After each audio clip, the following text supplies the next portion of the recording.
Hello, students. We have seen the mid of the shaft, the features of the mid of the shaft.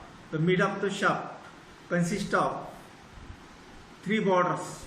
The linea aspera is nothing but the posterior thick border, or is also called as a ridge. It is ridge-like, having lateral lip and medial lip. This is the linea aspera, and this is lateral border, and this one is the medial border of the mid of the shaft.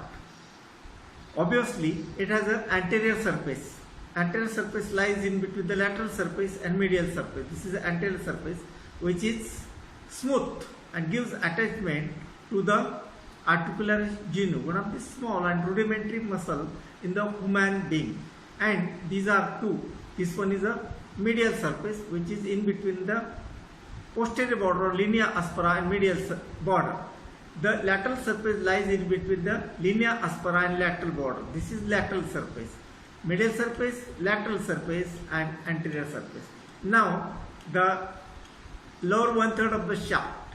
The linea aspera, see, linea aspera medially bifurcated into medial supracondylar ridge and lateral supracondylar ridge, which runs towards the respective condyles. This one is a medial supracondylar ridge, this is a lateral supracondylar ridge. Now, this lower one-third of the shaft bears four surfaces.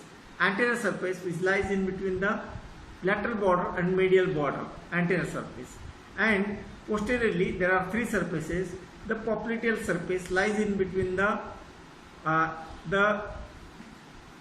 medial supracondylar ridge medially and lateral supracondylar ridge laterally. This is a popliteal surface. It is separated like this. Popliteal surface. Now, popliteal surface in between the medial supracondylar ridge and lateral border is a medial surface. Surface in between the lateral supracondylar ridge and lateral border is a lateral surface. Surface in between the lateral border and medial border is the anterior surface. So, lower one-third of the shaft has four borders: lateral border, medial border, lateral supracondylar ridge, medial supracondylar ridge, and four surfaces: anterior surface, lateral surface, popliteal surface, medial surface, and anterior surface. These are the four surfaces of the lower one-third of the shaft of the femur. Now, the lower end, you observe the lower end of the femur from all directions. You observe the lower end of the femur from all directions. Posterior aspect of the lower end, anterior aspect of the lower end, and you observe it from the inferior aspect. See, this is a medial condyle. The medial condyle is large and is little bit more to the posterior. It is more to the posterior. And if you cautiously see the lower end of the femur, it consists of articular smooth area and non-articular area. The smooth area is nothing but the articular which come in contact with the respective condyles of the tibia. That means, to the medial condyle of the tibia articulates, to the lateral condyle of the tibia gets articulated, and on anterior aspect, this is a smooth area where the posterior surface of the patella gets articulated. So, these are the important things regarding the articular, and remaining all, this one is a non-articular area, this one is a non-articular area. The intercondylar notch in between the medial condyle and lateral condyle is called as the intercondylar notch. So, this non-articular area, and even you can see that there are numerous vascular foramens on the anterior aspect, even to the lateral aspect, and this articular area is more, it is scattered more to the posterior side, because we bend the knee joint. That's why the tibia goes in this manner, but it is only extension is only 180 degree. So it do not come forward. That's why there is no much more forward spreading. This articular area do not come beyond this, because there is no further more extension of the knee joint. So this is the intercondylar. This is medial condyle, and the medial condyle bears. One more thing, on the posterior and lateral aspect of the medial condyle, there is a tubercle called as this tubercle is called as a adductor tubercle. So there are three tubercles on the femur. Adductor tubercle on gluteal line. This one is a gluteal line. On gluteal line there is one tubercle called as a gluteal tubercle, and on intertrochanteric crest there is one tubercle called as a quadrate tubercle. Quadrate tubercle, gluteal tubercle, and adductor tubercle. These are the three tubercles on the femur. So these are the important features. Again revise: medial condyle, lateral condyle, articular area of the condyles, then intercondylar notch, and adductor tubercle. These are the main important. This is the medial aspect of the medial condyle, lateral aspect of the medial condyle, posterior surface, inferior surface, and the medial surface. Like that, the lateral condyle has also posterior surface, inferior surface, medial surface, and lateral surface.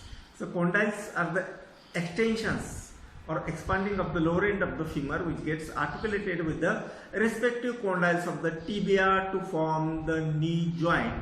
Knee joint is formed by the in between lower end of the femur articulates with the upper end of the tibia and posterior aspect of the patella to form the knee joint. So these are the important features. You observe the lower end, posterior aspect of the lower end, lateral aspect of the lateral condyle, and medial aspect of the medial condyle, where you will get a numerous vascular foramens. These vascular foramens are also numerous on a posterior aspect of the neck of the femur.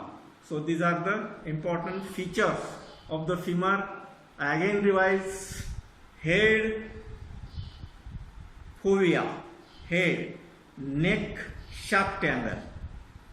Then the angle in between the greater trochanter and shaft is only 8 degree.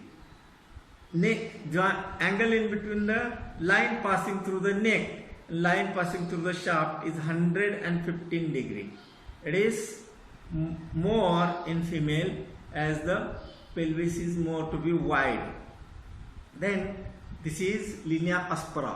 This one is a quadrate tubercle, greater trochanter, lesser trochanter, neck, then trochanteric fossa, then spiral line, gluteal line, linea aspera, medial supracondylar ridge, lateral supracondylar ridge, then popliteal surface, then adductor tubercle, medial condyle, lateral condyle, intercondylar notch, patellar surface. These are the important. This is medial border, lateral border, which are rounded, not sharp. Only the thick ridge-like border is called as a posterior border, which is also called as a linea aspera, which superiorly bifurcate and inferiorly it also bifurcate. This is intercondylar line, and this one is the intercondylar ridge or crest. Intercondylar crest on which there is a quadrate tubercle on the intercondylar crest. So all of these are about the features of the femur. So a question, 2 marks question may be asked from the femur is what is the neck shaft angle?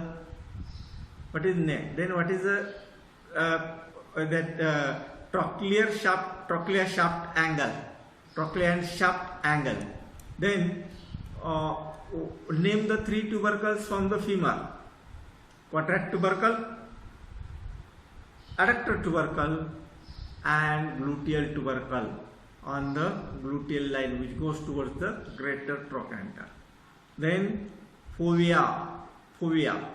Another 2 mark question: what are the ligaments attached to the upper end of the femur. So iliofemoral ligament, ischiofemoral ligament and pubofemoral ligament.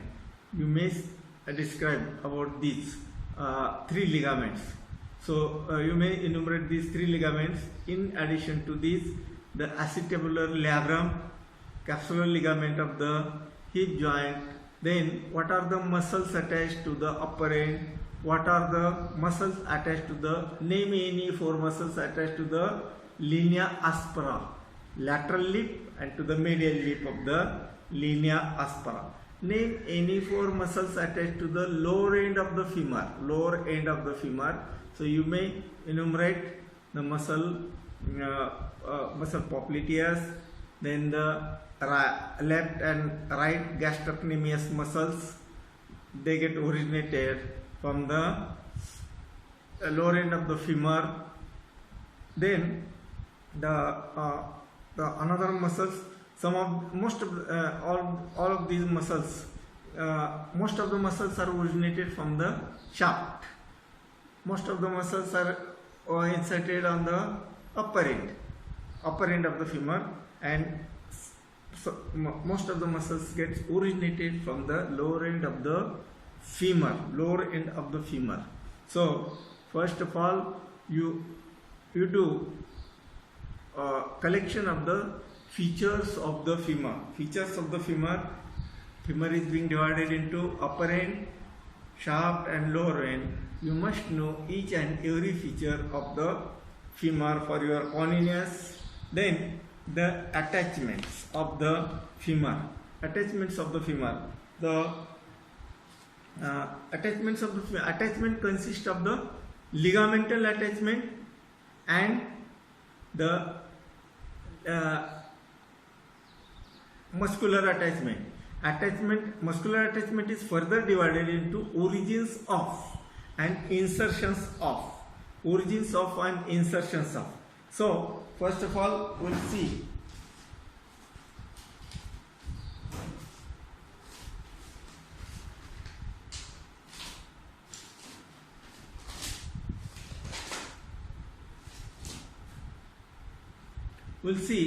the ligamental attachment. First of all, we'll see the ligamental attachment. What are the ligaments attached to the femur? And then we will see what are the muscles they get originated from the femur. What are the muscles which are inserted on the femur? Okay. Now, first of all,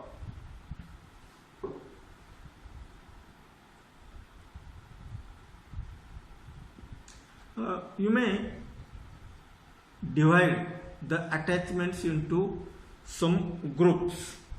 So first one, for your convenience, I will tell you the ligaments of the femur are being ligaments of the femur. After study of the ligaments, we will see how the muscles are grouped for your rememorization. To keep in mind the origins and insertion, there is some trick to remember the muscles, origins and insertions of on the femur. First of all, we'll see the ligaments of the femur. This is a line of demarcation.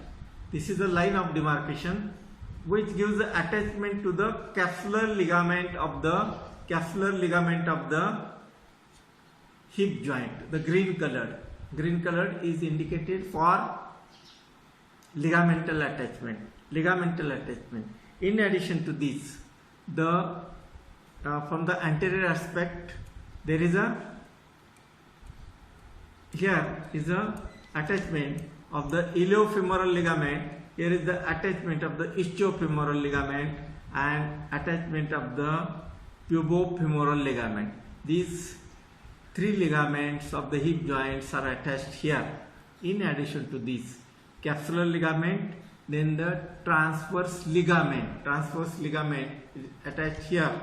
Then the acetabular labrum to the margin of the neck. Acetabular labrum gives attachment to the margin of the neck and head. and this is the attachment of the capsular. So these are the ligamental attachments of the upper end of the femur. Now the ligament attached to the lower end of the femur. First of all, the capsular ligament of the knee joint. This is a line of demarcation. You can do a line of demarcation for the attachment of a capsular ligament of the knee joint. So you see this green colored attachment that is for indicated for the attachment of the capsule of the knee joint. Okay, then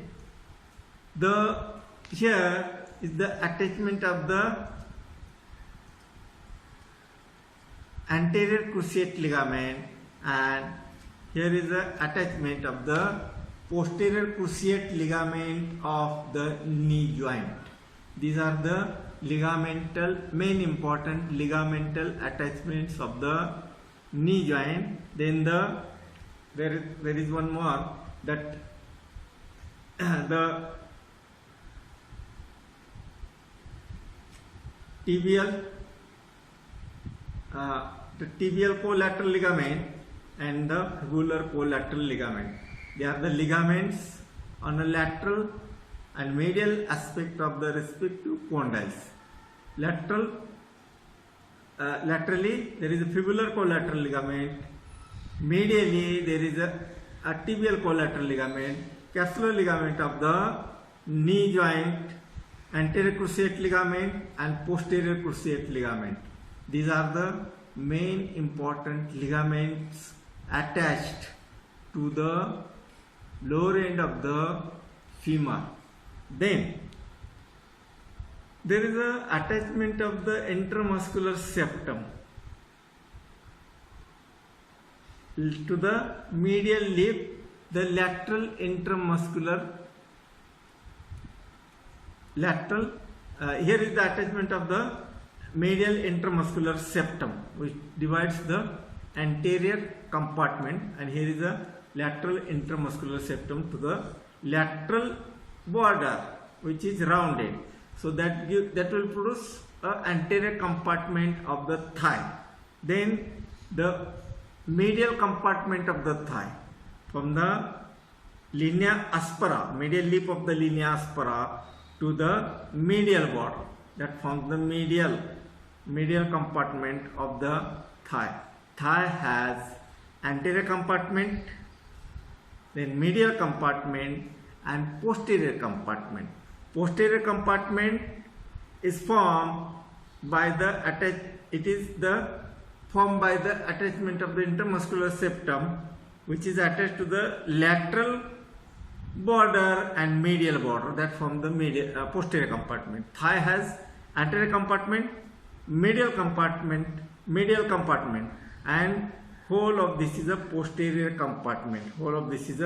Posterior compartment bears hamstring muscles, and quadriceps muscles are in the anterior compartment, and on a medial compartment there are adductor muscles which are present in the around, attached to the, inserted on the either to the medial lip of the linea aspera,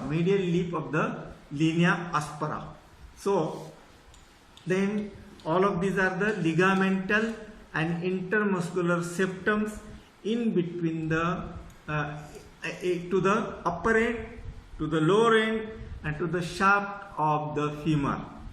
I again revise. Ligament of the head of the femur is attached to the fovea. This is a ligamental acetabular labrum. This is the capsular ligament of the hip joint. Iliofemoral ligament, ischofemoral ligament, and pubofemoral ligament are attached, and a transverse ligament of the hip joint is attached to the tip of the greater trochanter, and to the here is the lateral and medial intramuscular septum. Then capsular ligament of the knee joint, anterior cruciate ligament, posterior cruciate ligament, the tibial collateral ligament, fibular collateral ligaments to the lower end of the femur. Then we'll see the muscles attached to the upper end of the femur. What are the muscles? The muscles, first of all, we'll see to the tip of the greater trochanter. There is a insertion of the muscle piriformis. Piriformis is inserted there. On an anterior aspect, here is the gluteus minimus. Gluteus minimus is inserted here. On the tip, the piriformis, gluteus minimus. Then here is the origin of the vastus intermedius. Origin of the vastus intermedius. In between the gluteus minimus and vastus intermedius, there is a origin of the muscle vastus lateralis. Vastus lateralis. Then vastus intermedius. These are and to the tip of the greater trochanter there are two muscles. Lesser trochanter. Lesser trochanter is also called as a iliopsoas junction. At the tip there is an insertion of the muscle iliacus, which get originated from the ilium, and psoas major. This is the psoas major. Psoas major is one of the muscle of the posterior compartment of the abdomen. It is originated from the lumbar vertebrae, their transverse processes, and makes the posterior abdominal wall and is inserted to the base and posterior aspect of the lesser trochanter. Okay. Now here I have just told that articularis genu, two small muscles just below to the origin of the vastus intermedialis. Vastus intermedialis. There is a origin of the articularis genu, and I already told you what is this. This one is the adductor tubercle. On the adductor tubercle, there is a insertion of the muscle adductor magnus. That is why this tubercle is being called as a adductor tubercle. Adductor tubercle. Now, see the posterior aspect. Now you see the posterior aspect of the femur. Here is the insertion. All the muscles are inserted on the upper end. Gluteus medius. Here is the insertion of the gluteus medius. Then the obturator. Here is the obturator internus and superior gemini and inferior gemini from here. Then the gluteus maximus. Gluteus maximus is inserted here. Then below in between the iliacus, here is the insertion of the iliacus. Then below to that there is a insertion of the muscle pectineus. Iliacus, pectineus and gluteus maximus. These are the three muscles scattered around. Then, as I have told, on anterior aspect of the whole of the anterior of the shaft of the femur gives origin to the vastus intermedius, that will scatter to the lateral aspect. That will scatter towards the lateral aspect. Then there is a origin of the vastus. There is the origin of the vastus medialis. Origin of the vastus medialis. Then to the lateral leaf. Lateral leaf of the just to the medial aspect of the vastus intermedius, there is the origin of the vastus lateralis. Vastus intermedius, vastus lateralis, and to the lateral side vastus medialis. Vastus intermedius, vastus lateralis, to the lateral aspect of the linea aspera, and to the medial aspect vastus intermedius is there. Vastus intermedius is gets originated from the around the linea aspera. Now I will tell you all the three adductors: adductor magnus, adductor longus, and adductor brevis. All of they gets originated from the hip bone, either from the ramus of the ischium and from the pubis. They gets originated from the hip bone and is inserted here around to the linea aspera. Here, linea aspera. Okay. Now one more muscle is there. All the adductors are inserted here. Adductor magnus inserted into the adductor tubercle. Then adductor longus, adductor brevis, and adductor longus around the linea aspera. What are the muscles attached to the linea aspera? Is all the three adductor muscles: vastus intermedius, vastus lateralis, and here vastus intermedius gets originated, and adductors are inserted. Then from the lateral lip of the linea aspera, there is a origin of the biceps femoris muscle. Biceps femoris muscle is one of the hamstring muscle. Bicep femoris is one of the hamstring muscle. So femoral head of the bicep femoris gets originated from the lateral lip of the linea aspera, and the remaining head, the short head, gets originated from the hip bone. It is originated from there. So biceps, two heads, short head from the hip bone and the femoral head from the lateral lip of the linea aspera. Then you may see, we have seen here on the anterior aspect there is only one insertion. You can see from the anterior aspect, that is till to the from the lateral side aspect of the linea aspera, insertion of the that adductor magnus till to the adductor tubercle. This tubercle is being called as adductor tubercle. Why? Because adductor magnus is inserted till to the adductor tubercle. That's why this is called as the adductor tubercle. Now the muscles attached to the posterior aspect of the lower end. Just I have told you the ligaments attached to the lower end of the femur. So I will tell you first of all to the lateral aspect. Here is the origin of the muscle plantaris. Muscle plantaris. Muscle plantaris is a rudimentary muscle in the human being. It is just like a thread.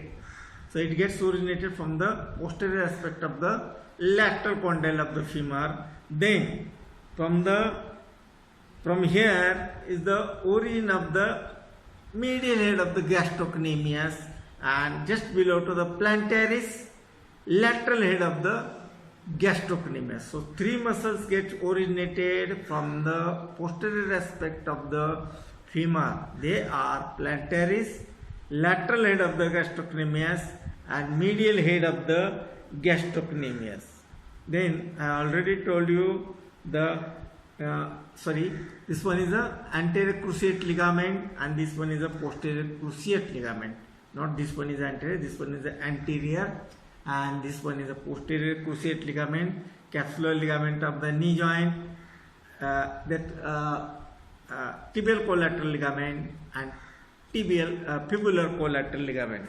They are the ligamental attachment, and one more, the capsular ligament. This is a line of demarcation of a capsular ligament of the knee joint. Now you observe cautiously. This shaft of the femur is not vertical. It is little bit convex anteriorly. it is little bit convex. And the what is anatomical position? This is the bone of the thigh. We have seen the what is the anatomical position of the femur. You have to hold the bone like this. You have to hold the bone like this. This is right anatomical position of the femur. What is anatomical position? Anything, muscle, organ or bone, how it lies in the standing upright position. तुम्ही जर उभे राहिले तर तुमचा femur असा असतो. It is not vertical. The lower end is little bit. The lower ends of the femur are more nearer and upper ends are apart from each other, and they come like this. So this is right anatomical position of the femur. The lower ends, the knee joints are more nearer and the hip joints are apart. So this one is a right anatomical position of the femur. I again revise once more in 1 minute the features: fovea, head, neck, greater trochanter, lesser trochanter, intertrochanteric crest, quadrate tubercle, trochanteric fossa, then fovea, trochanteric line, lesser trochanter and greater trochanter, shaft, linea aspera, lateral medial border, lateral border, then the lateral condyle, medial condyle, intercondylar notch, then adductor tubercle. This one is a spiral line. What is spiral line? Line that goes towards the lesser trochanter is a spiral line. The line which goes towards the greater trochanter is gluteal line. On the gluteal line there is a tubercle called as what is that? This one is a gluteal tubercle, this one is a quadrate tubercle, and on a posterior on the posterior and lateral aspect of the medial condyle there is one tubercle called as a adductor tubercle. Why it is called as adductor tubercle? Because insertion of the adductor magnus is still to the adductor tubercle, and in the adductor tubercle there is a center for the growth of the femur. The lower end is the growing end of the femur. So if this tubercle is being injured during contusion or during the surgical process, in the childhood there may be a retardation of the growth of the femur. म्हणजे एक पाय आखूड राहतो, one leg is short and one is normal. So there may be retarded growth of the further retardation of the further growth of the femur is there. So in the clinical anatomy of the femur, this bone is the, just I have told, this is the longest and strongest bone of the body. Unless and until a strong contusion of a hard object like stone, steel rod or any hard object, or due to the weight, the shaft may get fractured unless and until a strong force applies. Otherwise, this is the strongest bone. But as the age advances, there is a osteoporosis. The amount of the phosphorus and calcium gets lost from this bone and it becomes porosis. It becomes light. The weight of this bone is heavy. In the old age, it becomes light, and there may be chance of the fracture of the shaft of the femur. And another very commonly, दादा दीदी आजोबा आजी bathroom मध्ये घसरले आणि पडले, the common fracture is the neck of the femur commonly, and there is the healing is very delayed due to the age and blood supply here to the neck. The arteries may get ruptured and healing is very slow in these cases. So fracture of the neck of the femur is very common in elderly person, and there may be dislocation of the hip joint. But the advantage of the ligament of the head of the femur is attached. Hip joint बाहेर निघाला तरी चालेल, परंतु तो ligament of the head of the femur एक ligament असतो which is attach to that triangular part in the acetabullar cavity here. So these are the ligaments you see here. These are the various ligaments of the hip joint. The ligament, the iliofemoral ligament, ischiofemoral ligament, and pubofemoral ligament. This head of the femur gets articulated into the acetabular cavity of the hip bone. This bone is hip bone. This one is the femur. So this ligament gives support to the joint. So this joint ligament of the head of the femur is very important ligament in the dislocation of the hip joint. It do not allow to come down to the bone. जरी bone acetabular cavity मधून बाहेर निघालं तरी ते फार खाली येत नाही due to the ligament of the head of the femur. This is the advantage given by the nature.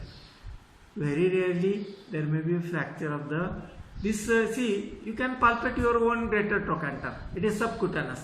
This greater trochanter is subcutaneous. So due to the strong contents, very rarely this part of the bone may get fractured. Then one of the con in the childhood, the lower end of the femur rarely may get fractured, or there may be a fracture due to the overextension, fracture of the lower bones due to the overextension of the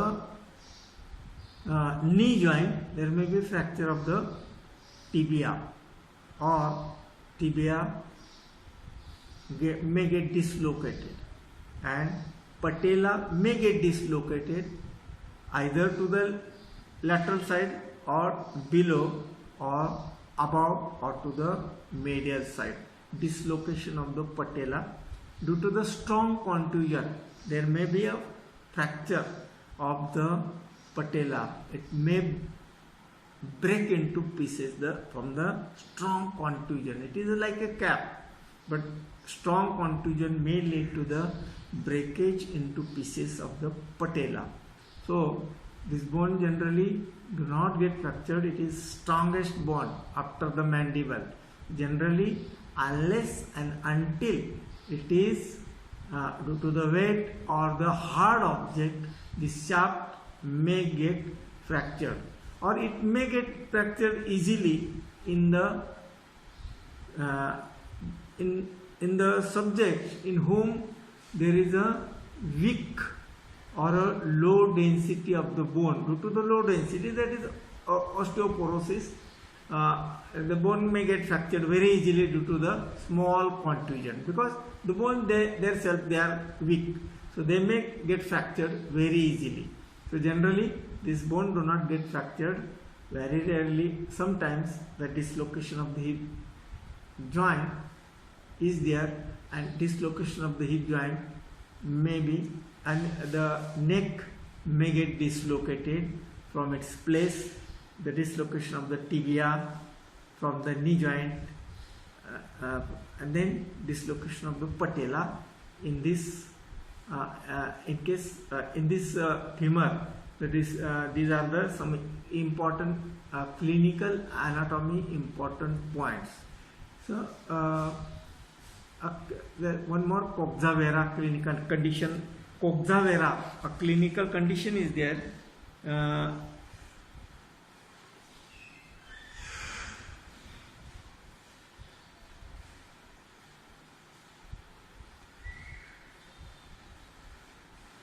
There may be Pott's fracture. There may be fracture in case of a 16 years.